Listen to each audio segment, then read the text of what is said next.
My wife's rich family demanded that I sign a prenuptial agreement, and she cheated. Now, she's begging to reconcile because I'm leaving her penniless. I found out that my wife of 20 plus years was having an affair. This completely hurt me, and I have started divorce proceedings. This has been hard for our 4 children, but I cannot spend the rest of my life with someone I can't trust. Before we married, my wife's family had money and demanded that I sign a prenuptial agreement. I had no problem with it, but since then, the family's money has been lost due to bad investments and lawsuits. My wife was a psalm for the majority of our marriage. Our youngest child is 19, and because of the prenup, she can't get alimony. In short, my wife will be screwed. The only thing we own together is our house, and while it is paid off, my wife won't be able to afford the upkeep or HOA fees, so she will effectively be homeless. I do not intend to give her any support for any reason. Since serving my wife's divorce papers, I have refused direct contact, as my lawyer has advised, but she's now playing dirty by getting the children involved. We have 2 boys and 2 girls, and my wife has been pleading with them to get me to agree to halt the divorce proceedings in favor of counseling. After I told my children that I had no interest in wasting any more of my life with that woman, they have all essentially backed off except for my oldest, Christy. She's very close to her mother and can't imagine a life where her parents aren't married. Christy tells me that her mother realizes her mistake and will do whatever it takes to make things right. She says I owed it to the family to work things out. I refused and told her it wasn't her place to make those demands. Since then, the only time Christy talks to me is when she's sobbing and asking me not to destroy the family. I understand that this is hard for her and offered to pay for therapy so she can cope,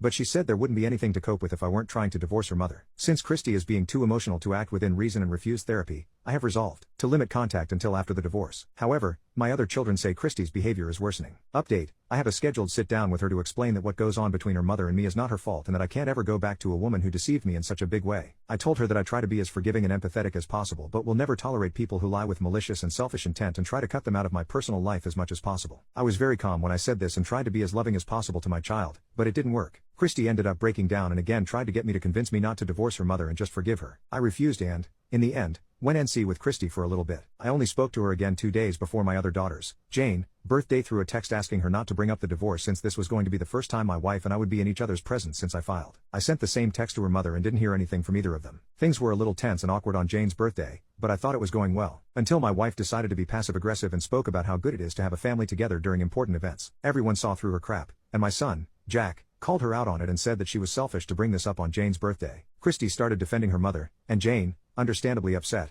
revealed that the only reason Christy was on their mother's side for reconciliation was because she didn't want the fact that she not only knew about the affair but helped her mother cover it up. There was a big fight that wouldn't get resolved right then and there. I ended up leaving and was even more heartbroken all over again. Not only did my wife betray me, but my daughter too. I knew she was closer to her mother than me, and I was okay with that. But this? I don't know what I did to make my eldest daughter so disloyal to me, but I am now resolved to go full NC with her until after the divorce and possibly for the rest of my life. What is your crazy ex story?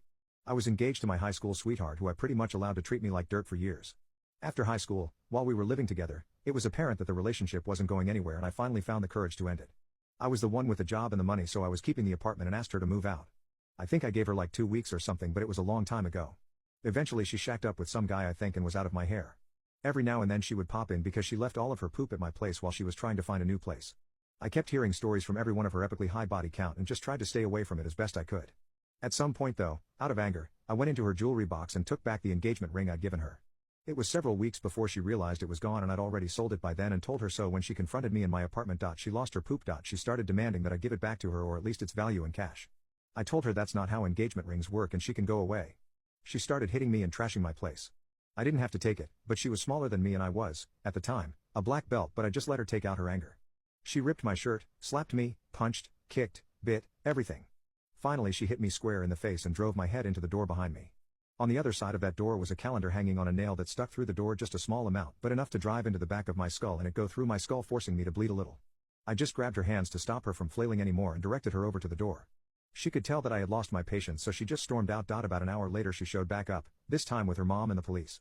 The cop took my statement, took one look at me and asked me if I wanted to press charges or if I needed an ambulance.